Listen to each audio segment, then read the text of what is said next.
Another experience is regarding art. We really believe in art. We believe in the contamination of artists and manufacturers, and we try to create fun yet relevant experiences for the people, talking about art and how interior decoration and product design and art can live together.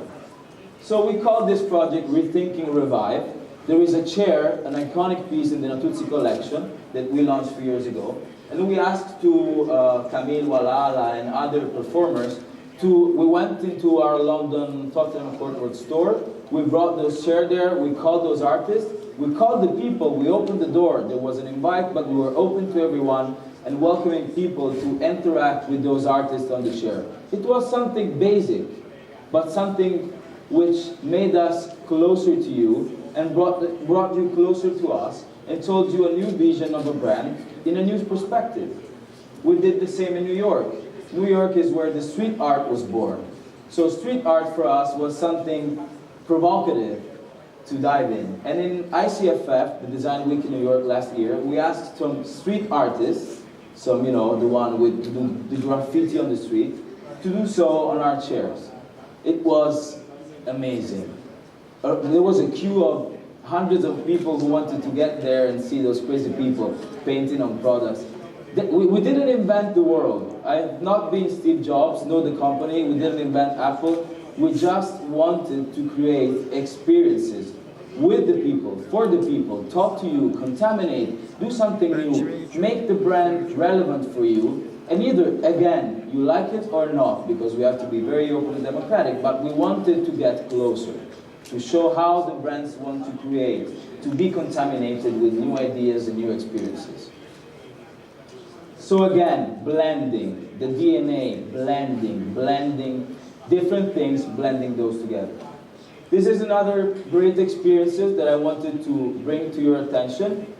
For the 2016, for the Triennale in Milan, we made an installation with Fabio Novembre, which is a very talented architect, also him from Apulia, but sometimes I forgot to say. And we did that installation, which is called Intro, which is what was representing his uterus. So when you actually was representing his memories when he was in his mom's uterus. So basically, when you get in this kind of ball, and you get inside it, we made everything with mirrors and leathers. It's an iconic piece of art that I hope you will have the chance to see, or maybe someone of you saw. But it was an idea. It was a project that blended the mind of Fabio with our craftsmen, creating something really spectacular, and that we've been showing at the Triennale for several months to show how a brand that is doing furniture can be able to express itself in new ways. And then, talking about art, for Miami Art Basel, we made a new concept that we called Natuzzi Open Art. So we called an artist, and we asked him to give his own interpretation of our DNA. So basically, he gave an interpretation of the Siesta Club, which is something that in Mexico people do. They take hammocks, they gather around trees, and they lay on those hammocks. So he thought that the way a furniture brand should have given interpretation of the Siesta Club, of the hammocks, was to take many ladder heights, row heights, actually 12 of them, and create a huge hammock. Because people should have lived together on a singular hammock. So it's a hammock for many people that then, of course, it's not meant to be used, but it's an art piece. And it's another of our experiments of, contamination with the world of art, the artists, and even the manufacturing, because the craftsmen are always there to help the artist or the creator.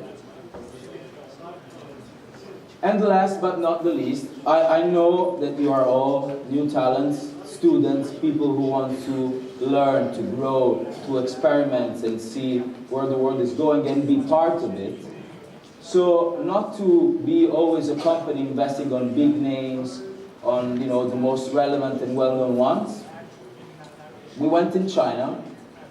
We called many university design academies and told them, we want to work with you. So we created a contest giving a brief that was blending and merging design and aesthetics, asking to young and new talents to give an interpretation of how design and functional design could have worked well with aesthetic. So we gave this brief, we made a presentation, we made a kickoff event with hundreds of people. And after that, in November, I went there and we prized them. I actually, honestly speaking, I saw 150 projects, me personally. We received thousands of projects. And here's a quick video that tells you about this event. Ali?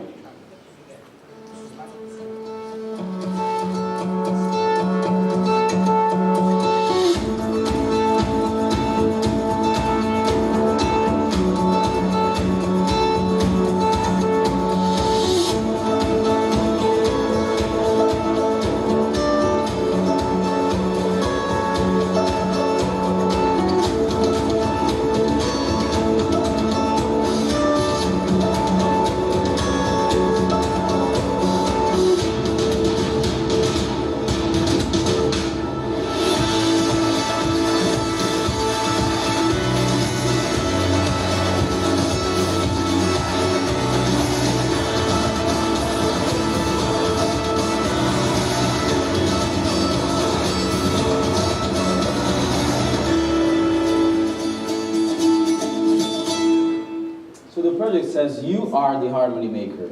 And we prize people like you because we really want to have your perspective. In that case, the perspective of how harmony, design, and aesthetic could have lived also in smaller spaces. So the winners have been this duo, two guys, Chinese guys, that designed this space. It was like 25 square meters big, divided in four.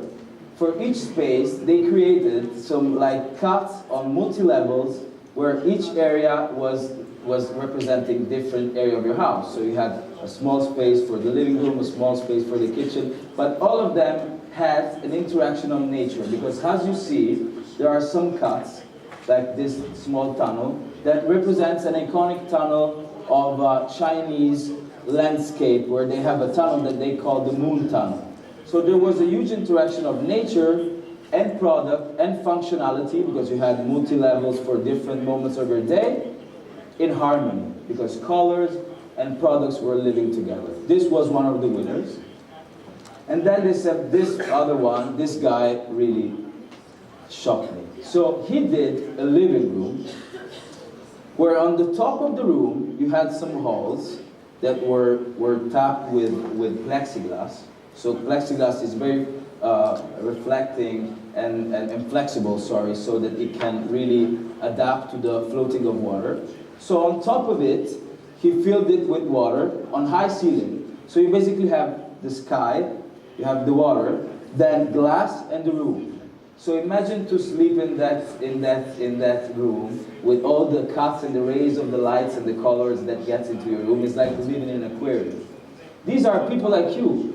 Young talents, designer students, and we wanted to really give voice because we believe that the world changed, that our industry needs to change, needs to be more open, needs to be more close to the new generation, and there is no way to give voice to you than interacting to you and let you do design, let you express your own ideas. So this was one of the other examples of how we try to keep our DNA as, the driver of every activity we do, to build a brand, to grow the brand, to do it differently, but doing it contaminating with the people. We really believe that contamination and blending and engaging and interacting with people, a new generation, could make something new, could make something different, because we have a vision.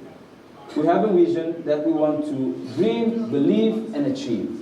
We want to be the most widely and globally distributed, of course, lifestyle brand in the premium interior decoration sector.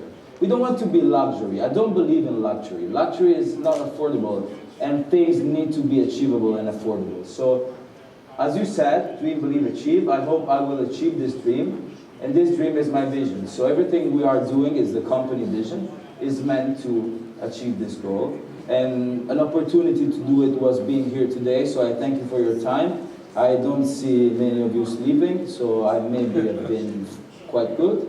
And that's it. Thank you.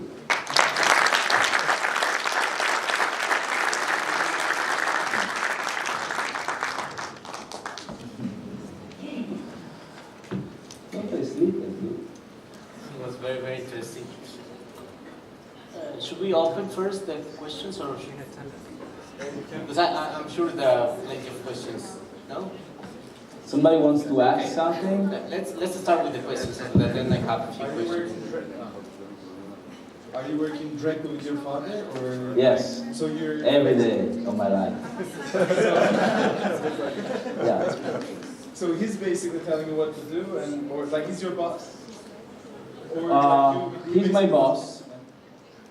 He's my boss, and I have, I define myself not an entrepreneur, well, a manager. And a manager needs to be able to achieve not only his dreams. Of course, I am a manager that is also the second generation of a company that wants to grow the company. I'm not the second generation that inherited good money and a good company and that wants to stay all the summer in Ibiza and live in Ibiza. I think that I really want to take a diamond and grow it into a collier of diamonds. That means that I have to be able to manage both process, projects, and be a manager of people, but in the meanwhile always to dream. So when I'm a manager and I'm managing projects, process, peoples, with the people, I think I do a good job in achieving what he asks me to do. When I'm a dreamer, and so I'm like the second generation of the company and I dream, then we fight. Because he tells me what I want to do sometimes, what I dream of is sometimes not what he dreams of or what he wants. But I have to say that being a good manager, you earn your respect. And when you earn your respect, then convincing him to do something new, something different becomes easier. So this is what I do, basically. Probably one of the things that to myself is quite interesting to explore or to understand a little bit better is that you have a very strong roots in terms of family, your city, I'm very sure also your friends, and everything that surrounds your personal life. But at the same time, I think, well, more than but, is at the same time you have this huge brand to run and to try to keep constancy on what you guys are doing. And at the same time, you have these different events that are happening. Sometimes it's education, sometimes it's art, sometimes it's architecture.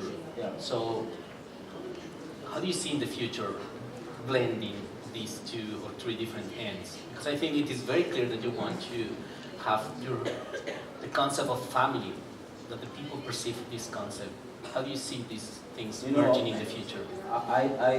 One of the things of the value I inherited, my father was 18 years old when he started the company.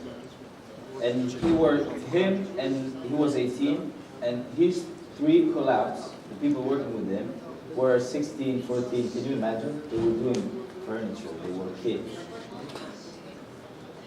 Since then, he has always been in love with people.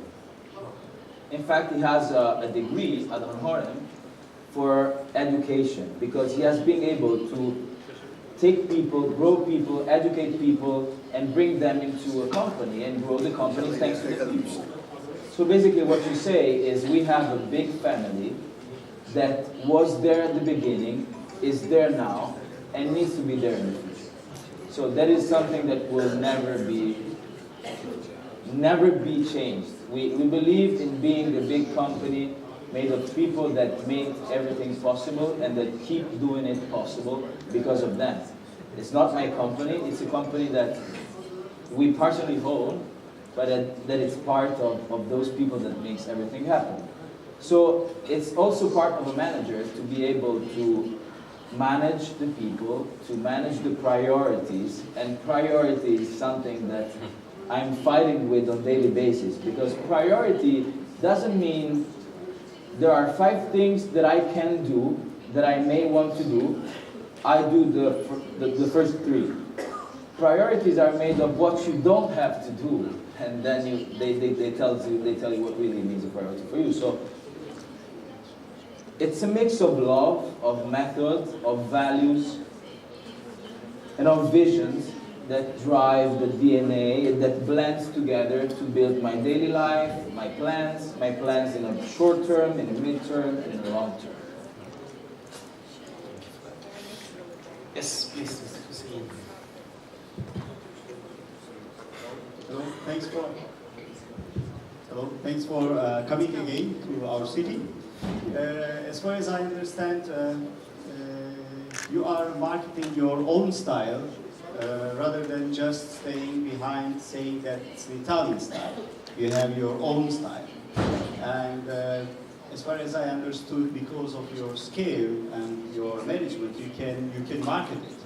But thinking in different places around the world, in the local, are you studying the local needs and manufacture and market according to local needs, or your style is already strong enough to implement your style to different regions of the world? So we are present in 123 countries. For Natuzzi Italia, which is our, let's call it, lifestyle brand, which is made of an interior decoration experiences, but of a brand that expresses itself mainly talking about products in the living room, the dining room, and the bedroom. We sell a collection that we present at the Salone del Mobile, that then people, our store managers or our partners, they order in a congress that we do on yearly basis in Santeramo in Apulia. So people order those products, and then those products gets delivered starting from October, September in the stores. So we have real collections like in the fashion industry. You see those on the catwalk of a show, and then after 1 year you see them in a store. We have one brand, one identity, one vision, one collection, and we want to scale this with consistency, thanks to the fact that the brand has a one face. Would you recognize a brand that changes itself country by country? It will be a many brand, not one brand. So in terms of being one or close to or in target with the local needs, we always have the fact of being a manu-tailer, so both manufacturing and retailing, so selling, enables us to be close to every market with each store and have the people in the store that tells us, you know, this product is selling well in Istanbul because it's made of leather, it is made with oak wood, and here locally they love oak wood. There is marble on that table, so keep doing marble because in Istanbul it works. Then somebody else in Shanghai tells us, you know, we need yellow and red. Yellow and red is super cool here. Okay, thank you. Then we have somebody else in Miami that tells us, guys, we want white. Miami it's white. Miami it's white. Miami it's steel. Miami it's silver. So being global helps us to be always close to the consumer of the world and to understand how their needs change. And that's part of our study of targets and trends globally. That is actually the first stage of our process, because we start from market intelligence and then we give briefs to the designers, external ones and internal ones. They design, they study our briefs, which are very specific. Then they come inside the style center. We work on forehand. We see if they achieved what we wanted, if they really gave an interpretation of what we wanted to express to build. And then we start with the prototyping, with the production, with the styling. And then hopefully we sell those to who really are willing to buy those kind of products. So we don't really change. We are one brand, one face, one collection, one strategy. But we are global, and luckily, thanks to that, we are always close to the consumers in order to be always, hopefully, close to their needs. Thanks. Was it clear? Yeah. But I think at the same time, these different events that you organize with the artists, architects, and also with education quite contaminate you as brand, no? Because you get this information from both sides, the people that are artists, architects and so on, that they have their own world, Very nice. with the people that is actually probably not even customers, but comes to these kind of different events in order to know, to see things. No? So this is also, I would say, a way to probably contaminate you back. You know, sometimes when we organize events, people think, okay, they're just doing a party. They call a DJ, they do an event, that's it. It's not really that, because when we do a special project, first of all, what you see, what you live in that moment, it's part of a process where many people have worked together to create an experience within the event. And those events are meant to spread the message of what for us blending harmony and contaminating ideas means. So each event, each activity, each project is really meaning for us. It's meaningful in terms of pushing, you know, the barrel above, pushing the stage in a different area, getting out of the comfort zone and maybe doing some experimentation which are not properly part of what we do on a daily basis. We don't do events and we call the people in the store, we say, hey, there is an event, come buy a sofa. What event is that? I mean, would you go there? Is that an event? What we want to do is create really experiences for a variety of targets of people who can be engaged, who can know, who can be inspired, who can also give their idea, who can also be contaminated and contaminate us. We want to really be an open source brand, let's say. Capturing ideas, capturing emotions, capturing visions of people with very basic or simple and achievable and livable and lovable experiences. And through what we get, we then translate those takeouts in new brand strategies, communication strategies, product strategies. In some cases, in events, we understood how a product could have been more successful than what we thought. So it's really being close to the consumer, because if I think of the fashion industry, look at the fashion shows. How many of you have ever been to a fashion show? I mean, it's not something that you can really achieve, that you can live. And if you think of how to talk to a stylist of a brand, you could think it's impossible. While on our standpoint, even if it's design week, if it's an art fair week, if it's special, or even something normal happening in the city, we want to be there, open the door, and engage. Engage, talk, interact, listen, envision, create experiences that are really meant to create a lifestyle and create an interaction with the people, just to be close to them and translate those takeouts into new strategies and new visions. And I can tell you that in my latest years in the company, I've lived many of those experiences, and they teach me a lot, because I've been talking to consumers who came in and told me, you know what, your product, I don't like it. And I said, oh, interesting, why? And we've been talking about how to, or explaining or interacting and talking about the style. Some other came in and gave me an idea of how to do something new and differently. Somebody was interested in knowing about the company. Somebody didn't know and shake my hands and told me, you know, you're cool. I love the brand, I love your product. It's being really open. And today, some brands are not that open. We believe in being very, in this we are Italian. If you come in Italy and you are walking in front of the door of a house in Bari Vecchia, a lady will take you by the hands and tell you, come in, take a coffee, bring some pasta. Really, it's what will happen to you. So it's being very open to the people, close to the people, and being a brand, I think there is an asset.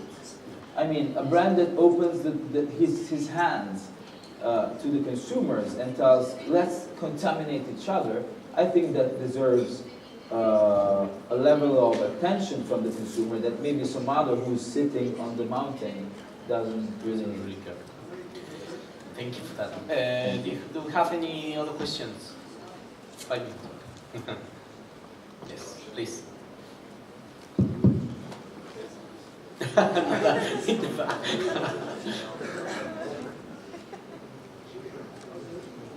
Hello. I want to ask, is there any international internship program Natuzzi have? We use a lot LinkedIn. Do you know LinkedIn here? Yes. Yeah? So we use a lot LinkedIn, and we are very active and open on LinkedIn. Everybody's going to answer to you, me personally also, not every day, but I always try to answer. We have internship programs. For example, with the Domus Academy, we just made a program. We've been there, we made a class. We had people who did projects on innovation, on small space, on even customer experience in the store that guys studied, and then we are bringing some talents inside. We work a lot with universities, but we are always open to have new talents inside. For example, the project I was talking about in China took 2 people. We are bringing them and studying one of those projects, how to develop it and make it, scale it to the production. So we are very open to new talents. I am very young, so I'm here with you not to teach you or to be here telling you something you maybe don't know. I'm just here to share you my passion and the story of a brand I have the lucky to work for and work with and drive to new stages in a new era. So I think that, of course, yes, we are open. We believe in the power of women. There are a lot of women in the company, not like L'Oreal or those cosmetic companies, but we have a lot. For being a